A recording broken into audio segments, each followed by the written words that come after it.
The Harvard Business School India Research Center is part of the global initiative at Harvard Business School. The center was set up in 2006 in Mumbai, India, to help faculty study the trends and business models emerging in the South Asia region. Our mandate is twofold. Firstly, to take the best of South Asia to Harvard through research.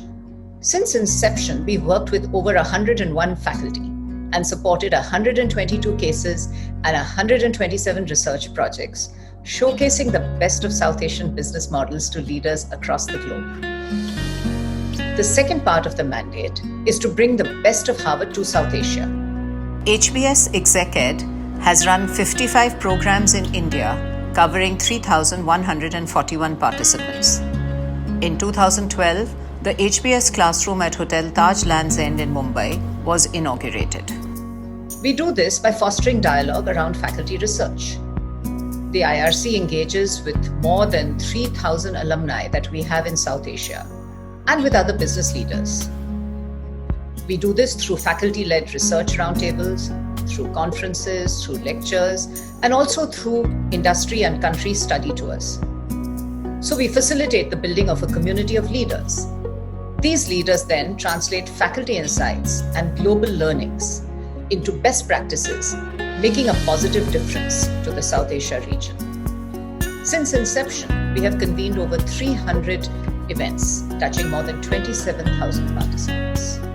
Harvard Business Publishing set up operations in South Asia in 2008. And over the last 12 years, the team in South Asia has grown to more than 50 staff working from offices in Gurgaon and Mumbai. Our mission is to improve the practice of management and its impact in a changing world. And the team in the region brings this mission to life by supporting the learning needs of lifelong learners, as well as sourcing the latest in management thinking and the most breakthrough ideas in leadership that the world can learn from. We work with individuals through Harvard Business Review, HBR Press, and HBR Ascend. And we work very closely with the leading corporations in the region, both private as well as public sector companies, to co-create leadership development solutions that embrace digital as well as highly scalable blended learning models. Our partnerships with higher education institutions is an area that is very close to our passion, where we work to provide teaching materials that can be used in classrooms as well as faculty development and curriculum design for leading academic institutions in the country. Welcome to the Lakshmi Mittal and Family South Asia Institute at Harvard University. We are the hub for intellectual activity, research, teaching, seminars, events connected to South Asia, all the countries, India, Pakistan, Bangladesh, and a range of other countries in the region, all the way from Afghanistan to Burma. The Mittal Institute's Delhi office serves as a connector and convener in South Asia, giving researchers the opportunity to present their work and allowing us to form new partnerships to translate Harvard's cutting-edge research into visible change on the ground. The Harvard T.H. Chan School of Public Health, India Research Center aims to broaden and coordinate the school's existing collaborations and create new partnerships and new relationships with organizations and agencies across India. The ultimate goal of the center is to improve health in India and around the world. The center has three foci: research, teaching, and knowledge translation and communication, and provides support for the school's faculty, students, and their collaborators in India on these three foci. So we hope to increase the number of well-trained public health leaders, researchers, and managers in India, expand collaborative efforts that affect health and health education in India and around the world.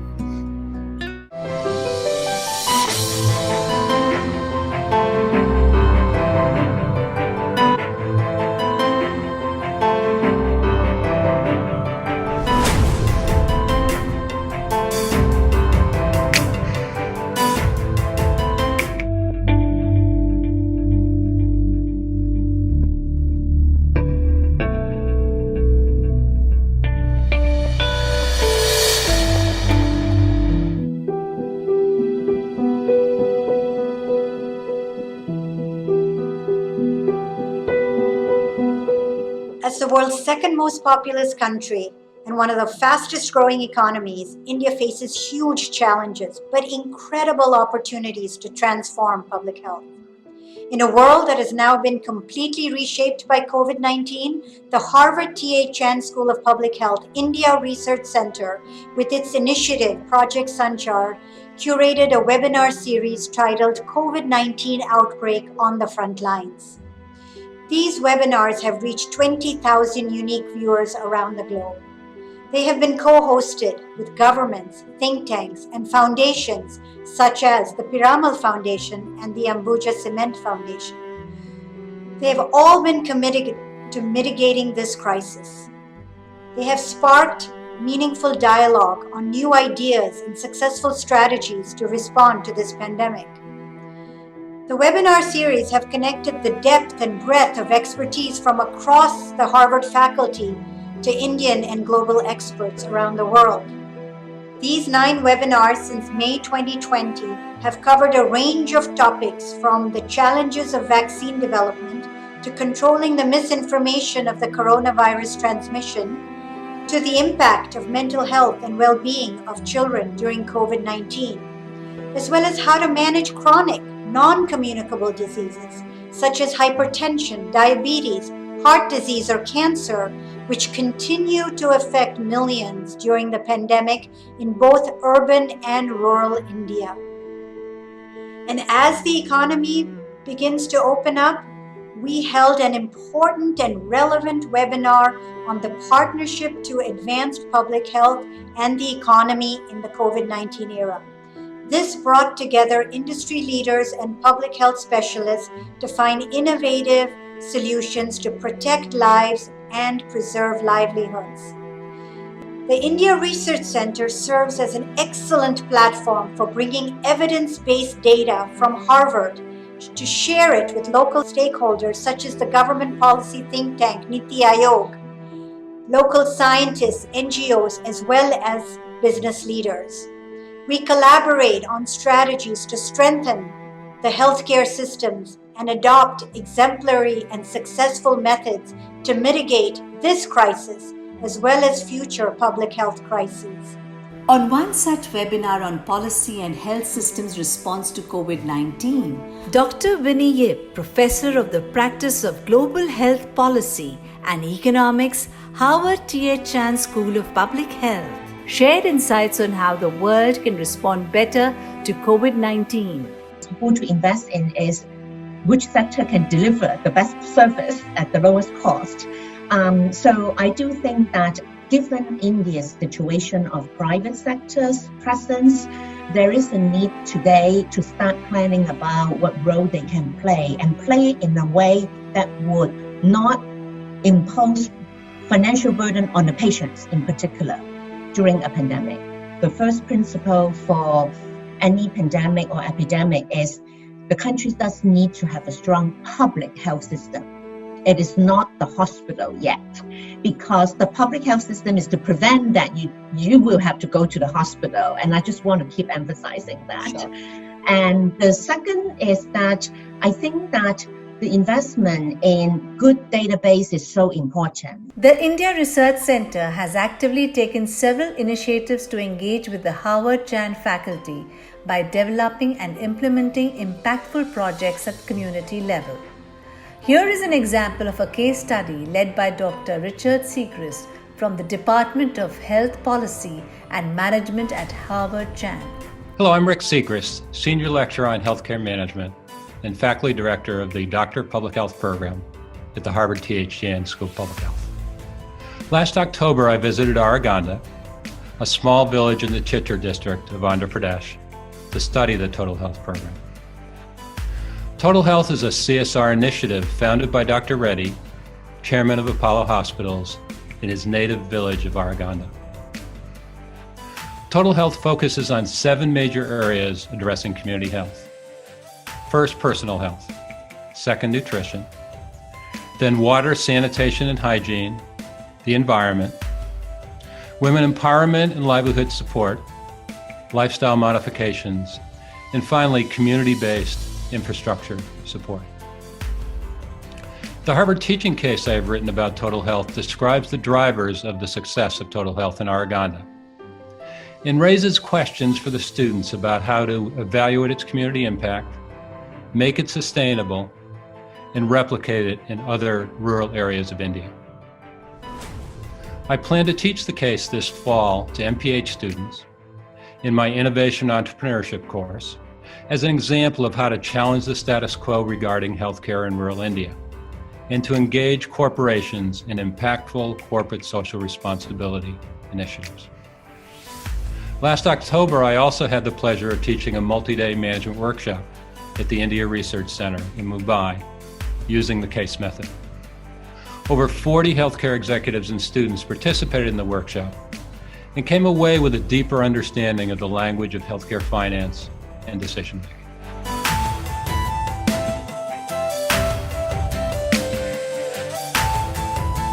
The India Research Centre makes a concerted effort to undertake projects which impact the community at the grassroots level, as well as promote innovations to present health and science in the most easy to understand manner for the masses.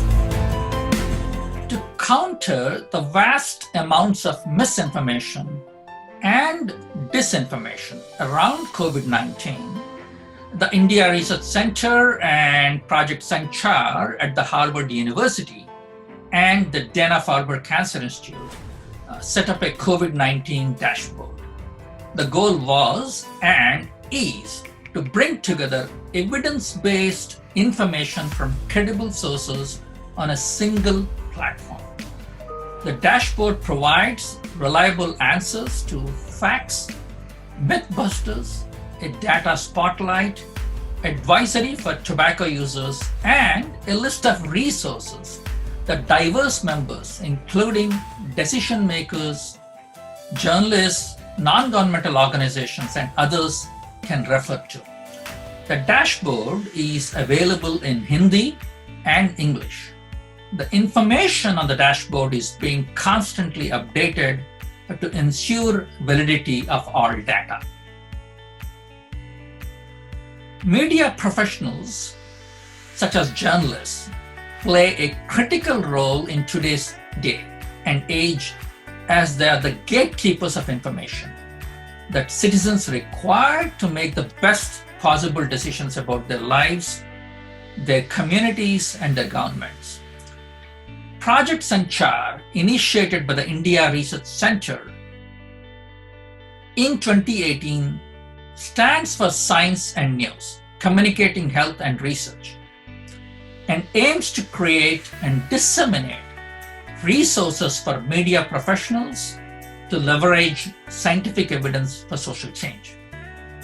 The project has launched a web portal called Sanchar that provides data visualizations, knowledge briefs, and a list of experts on health topics. The project so far has trained over 200 journalists from leading media houses such as Amar Ujala, Dainik Bhaskar, Dainik Jagran, Hindi Hindustan, and Prabhat Khabar from 9 different states in India, including Bihar, Chandigarh, New Delhi, the National Capital Region, Haryana, Himachal Pradesh, and other states. In this segment, we discuss the Centre's engagement with Ministry of Women and Child Development in developing India's first nutrition atlas, documenting the role of health workers in the COVID-19 response and identifying best practices for social and behavior change communication and national nutrition mission. Furthering the school's mission to promote evidence-based policies and programs, Harvard Chan India Research Center has partnered with the Ministry of Women and Child Development, Office of the Principal Scientific Advisor to the Government of India, and the Bill and Melinda Gates Foundation to launch India's first ever nutrition atlas, also called as the Poshan Atlas.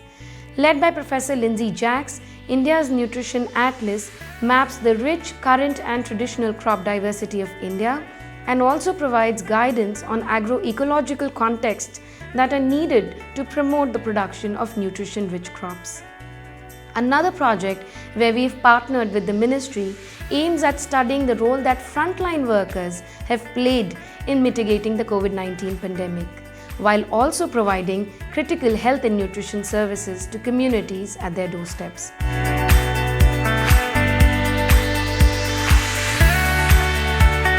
कोविड-19 के बारे में हमने साफ सफाई और mask पहनने के लिए, साबुन से हाथ धोने के लिए, सैनिटाइजर हो उससे हाथ धोइए और बराबर हाथ धोती रहिए।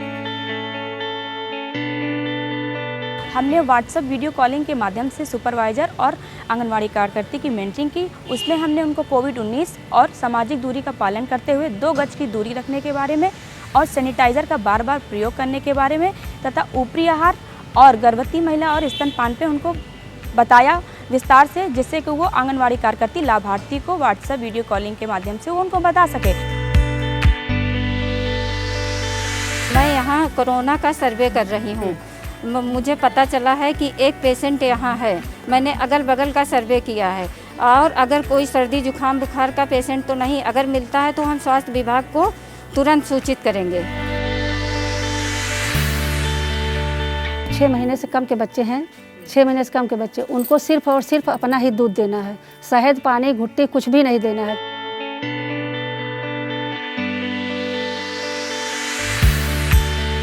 पहले हम गर्भवती को दिए 3 पैकेट, एक लड्डू वाला था, एक मीठा वाला था और एक नमकीन दलिया का था।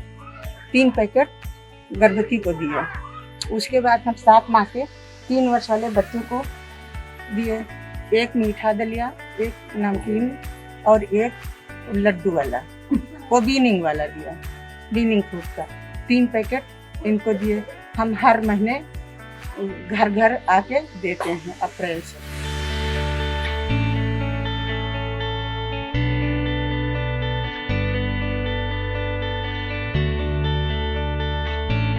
When COVID, the pandemic, challenged not only India but the entire world, our effort was to ensure that we synergize our efforts with state government. We, in collaboration with our state governments, ensured that every month between 75 to 90 million pregnant lactating mothers received additional nutrition support at their doorstep.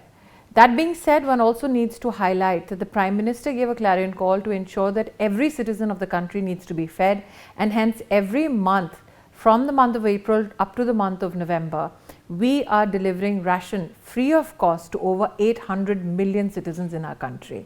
I should also here say that the Prime Minister made a special attempt under the Matru Vandana Yojana to ensure that women are supported not only in terms of wage loss but also support with regards to institutional delivery, and we have supported over 120 million women with regards to wage loss and with regards to institutional delivery under the Matru Vandana Yojana Abhiyan. I must also here highlight that the Prime Minister's endeavour was not limited to only nutrition.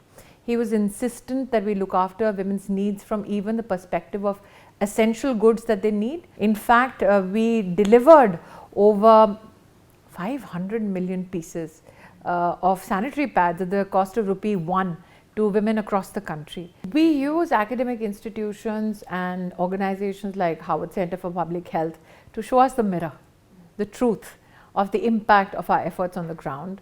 I'm happy to here share with you that we have envisaged the first ever Nutrition Atlas of India, where we not only highlight what are the traditional crops that were sown across all districts of our country, we also want to propagate purchase of nutrient-based vegetables, fruits and food grains, for which we are collaborating with the Harvard Center for Public Health. We are collaborating with the Bill and Melinda Gates Foundation, and we are hoping that the nutritional rich legacy of our country comes to the forefront and manages to balance it with the modern nutritional needs and technology based and evidence based, I think, policies which will become, I think, a hallmark for nutrition policies across the world. The Harvard T.H. School of Public Health India Research Center stands committed to the mission of the school, powerful ideas for a healthier world, and to the school's overarching purpose to advance frontiers that improve the human conditions for all.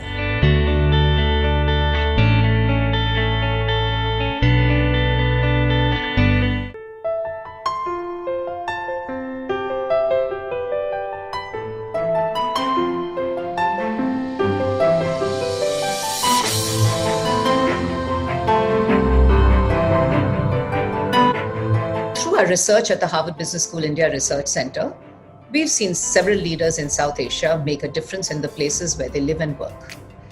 They've done this in 3 ways. The first, by creating smart business models.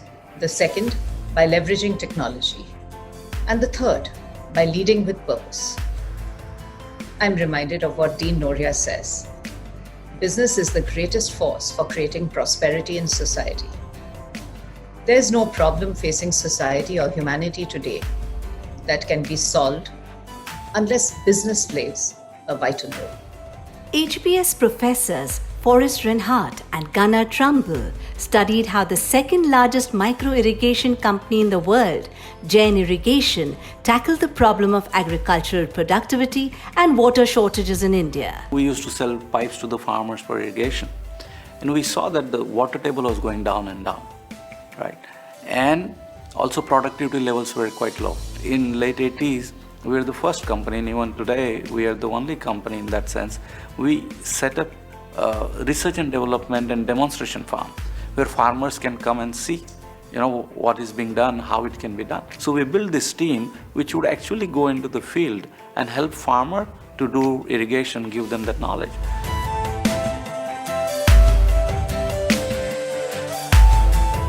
Professor V.G. Narayanan and researcher Shreya Ramachandran looked at how Mahindra Finance provides credit to over 6.9 million customers across villages and towns in India.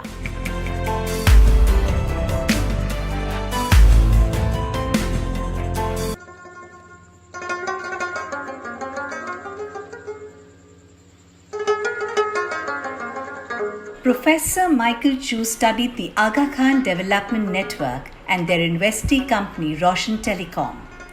In Afghanistan, Roshan Telecom was able to create telecom infrastructure where it was non-existent. If you look at Afghanistan in 2003, AKDN responded to a telecom deficit in the country at that time, and we skipped the landlines and we went straight to the GSM. And this is how Roshan was launched, and it was mainly through the facilitation and support of the government, but also the private investors and stakeholders which came together.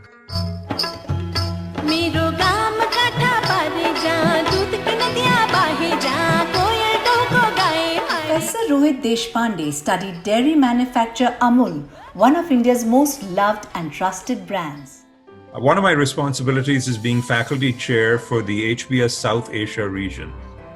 And to provide one example of the kind of work we do, let me briefly describe a case study I collaborated on with HBS Professor Tarun Khanna on an organization called Amul, located in Gujarat, India. Amul is the largest dairy cooperative in the world and has been responsible for India going from importing dairy products to exporting dairy products. An interesting feature of Amul, their philosophy is buy high and sell cheap. Seems counterintuitive, but as a cooperative owned by dairy farmers, their obligation is to give their producers the highest prices for milk. But they also dominate the milk, butter, cheese, and ice cream business in India by controlling the manufacturing costs so that they deliver affordable products to Indian consumers.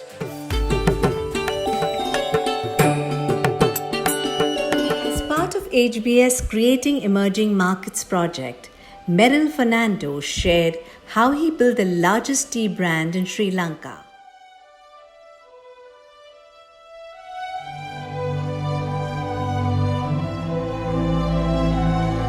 Explain to them, this is necessary for us for the long-term interest. It is necessary to have our own brands. Why are we creating brands outside our country and let them take our money away? But nobody was willing to invest money. I knew if I had a brand in a tea-growing country, I would have a great story to tell you the farmers bringing their crop direct to the market.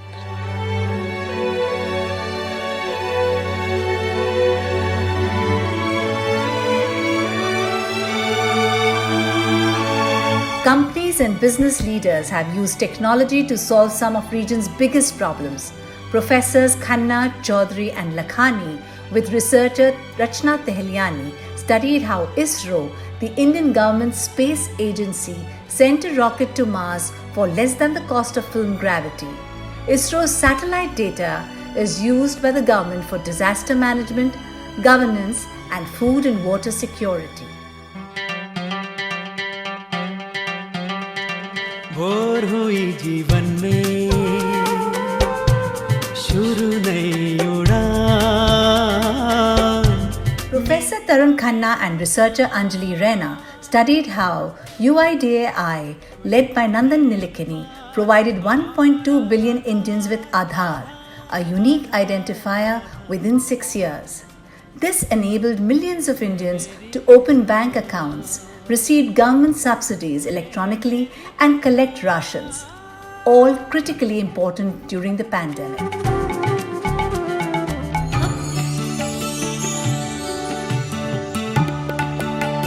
Professor Boris Groisberg and researcher Anjali Raina studied the star qualities that enabled Naina Lal Kidwai, the first female HBS MBA from India, to rise to chairman of HSBC India, president of FICCI, be awarded a national honor, the Padma Shri, and be seen as a role model. In 1982, I was one of the first women in the corporate world. Harvard Business School provided a huge stamp of credibility. And the HBS network then and even now continues to be a huge source of strength. One of my biggest learnings at HBS was listening to others, building on those ideas, and being able to construct the solutions through that process. Women often see glass ceilings where they don't exist, and I do believe, though, if we set our minds to it, we can shatter these. Never easy, but possible. I retired from HSBC, but not from life. I continue to be quite active on boards and at FICCI, and it's give back time.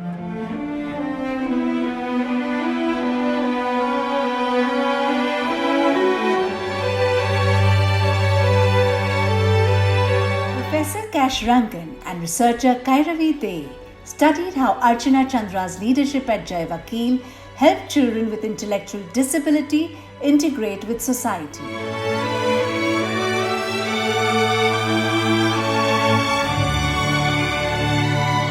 Professor Christina Wing and researcher Inakshi Sopti studied how Thermax, a large engineering company led by a mother-daughter duo, has built a profitable and ethical business model. Annu and Meher, from the founding family, believe that a company cannot succeed in a society that is failing.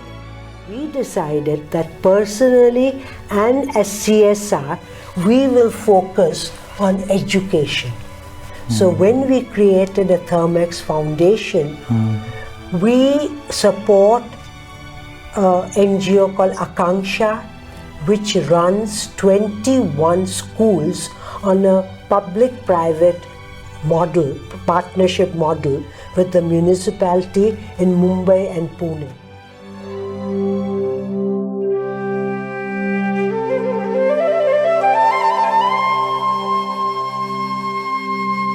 Nepal was hit by an earthquake in 2015.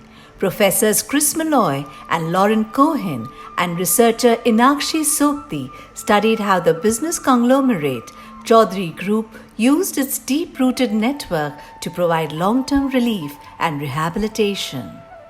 I believe that whatever Nepal has given me the recognition, the honor. I'm sitting here and talking to you, it's because of Nepal. Vinod Chaudhary from Nepal. So I owe it to my people. HBS educates leaders who make a difference in the world. A number of our alumni have played a key role in South Asia and continue to do so during COVID-19 pandemic. OPMR and South Asia Advisory Board member Seema Aziz is a successful entrepreneur behind the largest fashion retailer in Pakistan. She also runs Education Foundation, Care in Pakistan, which operates several schools in a challenging environment. I went and surveyed about 25-30 schools in the city of Lahore. And that was another whole eye-opener, the government schools. sadly, very sadly, the state schools were in very bad condition. So I agreed to take on 10 government schools. It was a whole struggle. The unions wanted us out. So the change that we've managed to make over the years was through example. And I've understood that it's not by lecturing and not by training. So we quietly started doing the work, as, doing what we wanted to do in the way that we wanted to do. And that was the message, spoken policy, that we'll be role models and we will never give anyone an opportunity to throw us out. Nisa Godrej, HBS MBA and chairperson of Godrej Consumer Products, has championed LGBTQ rights. Godrej is a very old organization, and we actually started in India's freedom movement. Most of our profits at that time went back to India's freedom movement. So this idea of people and planet alongside profit has always been sort of very dear to us, correct? And it's also something, at HBS you go there and they do ask you to whom much is given, much is expected. And actually, I think the LGBTQ journey for us really started. I think we've always been an inclusive organization, but we had someone called Parmesh Shahani who joined us in 2010. He came up to me one day and he said, why do all your policies say spouse? And I said, I don't know, what should it say? And he's a gay, very proud gay man. And he said, well, it should say partner. And I think that's how the journey started, and it started pretty quickly. HBS MBA and chairman of IT company Wipro, Rishad Premji, responded swiftly to the pandemic. One is, I think we just made a very strong emotional and mental commitment that this is the right thing to do, and if not now, then when. So we said we wanted to focus on two things, Neera. We said we wanted to focus on the humanitarian side, and that was the first and foremost and most important thing to do. And we would try and do that both by providing meals, hot meals, as well as ration, and working with our partner organizations that we trust, and we'd work wherever we could reach the last mile impactfully through their support. So today we are supporting about 20 lakh people every day, and that number is going up. OPM alumnus and MD of Metropolis Healthcare, Ameera Shah, has been working with the Indian government to build COVID-19 testing infrastructure and protocols in the country. The real challenge has been India is not India, but it's been multiple countries at one time, because health is a state subject in our country. Every rule is actually designed and policies are local. And therefore, we've seen a huge difference in policy from what comes from the center. What happens at each city limit and each district has a different policy. I'll get into more details later, but the magnitude of the problem as a manager has been, how do you take non-alignment and really execute when everybody is speaking a different language? And to me, that's been the biggest challenge here. South Asia Advisory Board member and AMP alumni Munir Merali facilitated an alumni study tour to Bangladesh in 2019 in partnership with the HBS Club of India and the India Research Center. Bangladesh, with a growing population and with the great success it has had both socially and economically over the last 10 years, there's a great interest in the country, not only regionally but internationally. So it was a great delight to have our fellow alumni from the region join us in Dhaka last year. I think it was a great opportunity for the school to engage in Bangladesh, to look for opportunities to work with key stakeholders, and for prospective alumni to look for business and other opportunities in Bangladesh. HBS MBA and member of the South Asian Advisory Board, Hiran Embuldania, has played a key role in driving investment and engagement in Sri Lanka. In 2009, at the end of the conflict, was when I made the decision that I need to be back in Sri Lanka. And really my role here was about connecting the dots between Sri Lanka and the outside world. I think the journey started in about 2015, where the India Research Center really took a view to engaging with the region rather than just with India. And with that, Sri Lanka's connectivity with Boston became a lot more significant. It started off with an alumni trek here in 2015. We had 40 participants from 10 different countries, understanding what was going on in Sri Lanka. We then had several visits from professors, which we've never had before. Professor Paleppu and Professor Groisberg being two of the notable professors that visited. And most recently we had Meg Rithmeyer, who wrote a case study about Chinese investment in Sri Lanka at the Hambantota port, which was the first case study ever written about Sri Lanka. And she quickly followed that up with a field visit of about 40 students that came with her to really understand the Belt Road Initiative in practice. And then finally, earlier this year in February, we had the South Asia Alumni Board, which for the first time met outside of India, and they chose Sri Lanka to make that visit happen. And really a lot has happened in the last 5 years, and I'm hoping that that engagement will only continue and grow. Team IRC continues to engage with South Asian leaders to identify trends and innovative business models that can add value.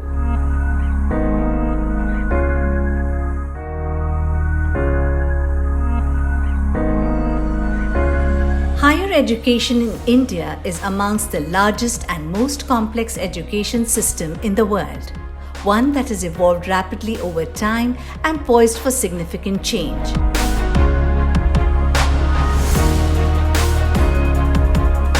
To provide a glimpse into the uniqueness of the Indian higher education sector, its challenges and outlook for the future, we spoke with some of the leading experts.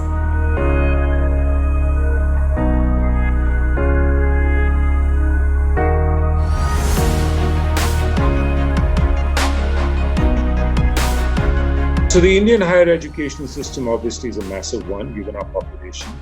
Even though we have only a 26% GER, there are 35 million students in the higher ed system. So that's point number one. Point number two is it's actually a very fragmented system.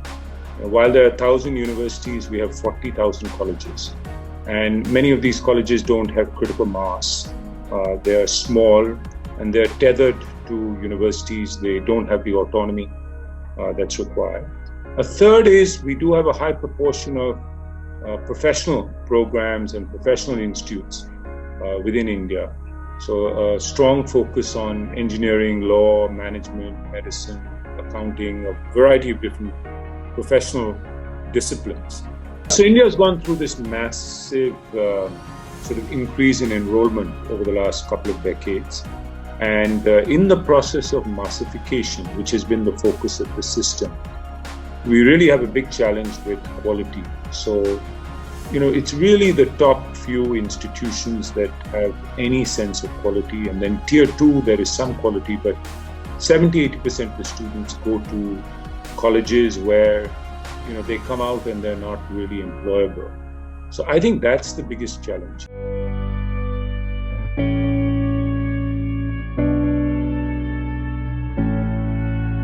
The big change that the national education policy is bringing in is this big mindset shift. And for this, you have to understand the Indian context where learning has largely been about rote learning and memorization. The national education policy defines a vision for a system of learning that puts the focus on thinking and learning to learn, and how a student can remain a lifelong learner, stay curious, and adapt and be resilient. The other really nice point brought out by the national education policy is that of inclusivity and equity and access, because India, as I said, is a nation of contrasts. As I started off saying, it's a very diverse nation. It's a nation of contrasts. And we must make higher education accessible. And I think the national education policy takes some good steps in this direction. I think what excites me is that, firstly, that some of our government universities or institutions have really upped the game. Specifically, say, the IITs have not only increased student intake, but really increased the graduate student population, PhD programs, research, the centers that they've set up, the Indian Institute of Science. So there's some some leading lights, much similar to what China had done with the 211 initiative, and then the 40 chosen ones, and then the C9. I think India is starting to prioritize a few institutions and get more research muscle developed within those institutions. I think a second one is that we have a number of new private universities that have emerged in the last decade. They're very different from the private institutions that emerged 2 or 3 decades earlier, which were very commercial and focused just on awarding professional degrees. Really, those earlier private institutions were all tier 2 and tier 3 for-profit entities. The new ones that have come up are not-for-profit, funded by philanthropists, and really, in a sense, inspired by the Ivy League and some of the top universities in the world.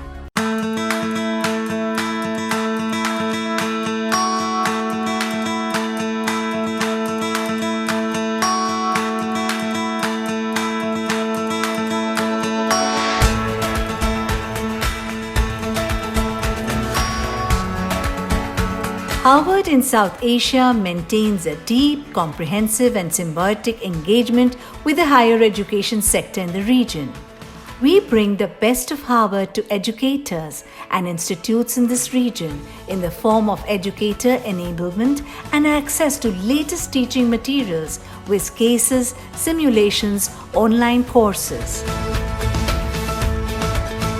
The Harvard Business Publishing Educator website forms a key resource for educators to access relevant materials for their courses. Over the past 1 year, over 200,000 educators in South Asia have visited this platform and accessed nearly 2 million units of teaching content. Over the last 5 years, educators in the South Asia region have accessed over 9 million units of content through this platform. Going beyond access to teaching materials, we work closely with educators in the region to develop teaching skills and enhancing the adoption of participant-centered learning practices. The Global Colloquium for Participant-Centered Learning is the flagship invitation program on case teaching and writing offered by Harvard Business School. Over the last 12 years, 363 faculty from South Asia have participated in this program, and this number continues to grow every year. So I'd like to talk a little bit about GLOCAL. That's our acronym for a program that we're very proud of at Harvard Business School. It stands for Global Colloquium for Participant-Centered Learning. I'm the faculty chair. It's a Train the Trainers program which runs for 2 weeks, a week during the summer at HBS and a week in Asia, partnering with Harvard Business Publishing. Participants are faculty from international business schools interested in teaching effectiveness, especially using the case method, since 80% of cases used in business schools internationally come from HBS. GLOCAL is 20 years old and has had almost 3,000 participants from 79 countries. We see it as an investment in the educational infrastructures of those countries, something that Harvard University has been doing for a very long time internationally. Each faculty member we discovered teaches approximately 200 students a year. So the maths on that is second order effect of GLOCAL is impacting 600,000 students over 20 years. In those 20 years, 13% of the faculty participants have been from South Asia, one of the larger contingents.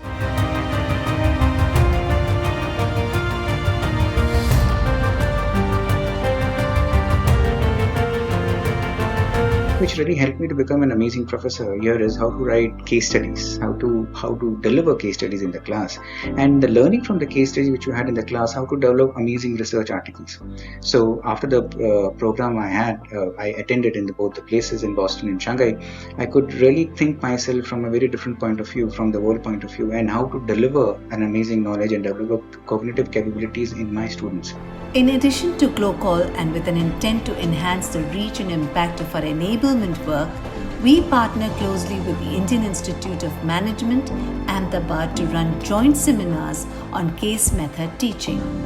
Approximately 1,000 educators from this region have participated in over 20 editions of the seminar over the years. The case method teaching seminar is a very interesting coming together of two powerhouses. One is, of course, Harvard Business School, which is the pioneer of case method globally. The other is IIM Ahmedabad, which is the premier business school in India and the pioneer of the case method in India. The case method has not only taken roots in IIM Ahmedabad, it has flowered, and in turn we have spread the case method to other business schools in India. Few nuances which really helped me in dealing with cases better subsequently are, and which I would like to share with you all, is how do we judge class participation in classes? That's number one. Number two is how do we make sure that we handle large class size effectively during case discussion? How do we make sure that the student come prepared for the sessions with the case and all supplementary reading material? I'm very happy to share with you that I've totally migrated to case-based courses now. Continuing the enablement journey, we have also partnered with SP Jain Institute of Management and Research to run joint workshops on teaching with simulations. Approximately 200 educators from the region have participated in 7 editions of this seminar so far. We've had the privilege to work with HBP, Harvard Business Press, on a series called Teaching with Simulations, and we are teaching faculty from really across the country to teach with simulations, and I think these workshops have been remarkably well received. It is a model that was co-created by HBP and SPJMR in India for the first time in the world. One of our faculty members went for a simulation workshop at SPJ and found that this is a very interesting and useful tool. And then we requested 2 faculty members from SPJ to come and conduct an in-house training for our faculty members, which enabled us to introduce simulations into our courses, and currently we use almost 22 Harvard simulations and 3 SESIM simulations in our courses. Over the last 6 months, responding to the emergent faculty needs during the COVID-19 crisis, we have organized a series of webinars to help educators transition to online teaching and deal with the curriculum and student engagement challenges in this new world seamlessly. Over 10 such webinars have been organized so far, and many more are in the pipeline. Nearly 1,800 educators from the South Asia region have participated in these webinars. Research in the field of education forms a key pillar of our engagement with the sector in the region. Over the years, Harvard Business School India Research Center has partnered with several HBS faculty to research the unique context, challenges, practices, and solution in the education sector in South Asia that continue to serve the learning needs in classrooms globally. My research focus is on studying ways in which management, leadership, and entrepreneurship can bring about pattern-breaking change that can bring about sustainable performance improvement in education. I have a particular interest in South Asia and India because of its very large population of students, almost 250 million students, and the fact that nearly half of those students attend a non-public school. There is competition among schools to demonstrate that they're the best for the kids, and there's also some transparency in terms of the results that schools get. The question really would be that can those opportunities and trends translate into a systemic improvement for all? As content development evolves in South Asia and the world increasingly sees this region as a growing source of management and leadership ideas, the impact of regional South Asian content is growing rapidly. To this end, we have partnered with preeminent business schools across India and Pakistan and carry their case collections to our global educator audience. These are Indian Institutes of Management, Ahmedabad and Bangalore, Indian School of Business and Lahore University of Management Sciences. The Center for Learning and Management Practice is a central pillar at ISB focused on aligning faculty research with real-world challenges and industry priorities. Our mandate is to be the go-to place for global faculty looking for latest case studies on India and emerging markets that are available in innovative formats. Our endeavor at ISB is to build a repository of high-quality case-based materials and innovative pedagogical tools on India and the emerging markets in close conjunction with industry leaders. Our engagement in this sector extends beyond the sphere of formal higher education to also serve the needs of lifelong learners. Harvard Business Publishing in India built, incubated and scaled globally HBR Ascend, a mobile learning platform to help graduating students and early career professionals to overcome career and workplace challenges.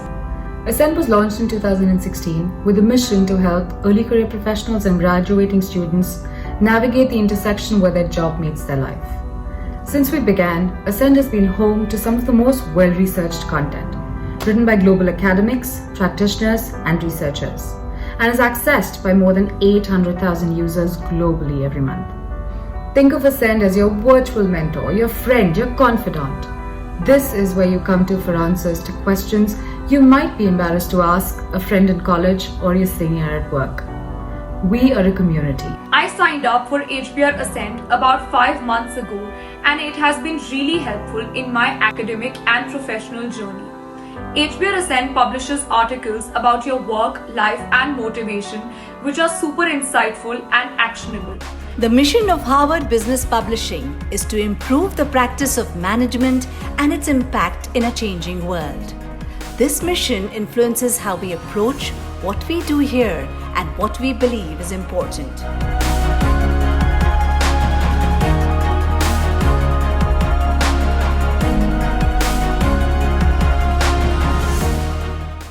So the Mittal Institute here at Harvard University serves as a hub that connects our faculty, students, as well as regional scholars. And the idea is to bring them together and support their work, both financially as well as providing administrative support in terms of making the connections for them through our offices in Cambridge as well as in India. We took postdoctoral fellows, so young scientists from Harvard and MIT, to go and teach very smart undergraduate students in India, about 25 of them, about neuroscience. And this was one of the most fulfilling things which was made possible by South Asia Institute. Lakshmi Mittal and Family South Asia Institute has been working together with the CSMVS in Mumbai to identify and address the sort of areas for improvement in the field of conservation in South Asia. What Harvard, with the commitment from the Lakshmi Mittal arts program actually can achieve is to make certain interventions at the level of training because we're an educational institution.